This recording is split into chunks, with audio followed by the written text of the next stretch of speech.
ಮಹಿಮೆ ಯಾರಿಗೆ ಬಂತು ಇವಾಗ?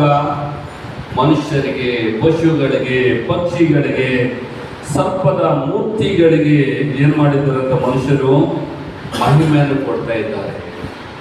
ಒಂದು ಮನುಷ್ಯನ ಗೊಂಬೆಯನ್ನು ರೂಪಿಸ್ತಾ ಇದ್ದಾರೆ.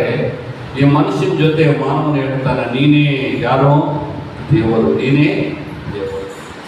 ಒಂದು ಪಕ್ಷಿಯ ಆಕಾರವನ್ನು ಮಾಡಿಕೊಳ್ತಾ ಇದ್ದಾರೆ. ಪಕ್ಷಿಯನ್ನು ನೋಡಿ ಏನಂತಂದ್ರ ನೀನೇ ದೇವರು.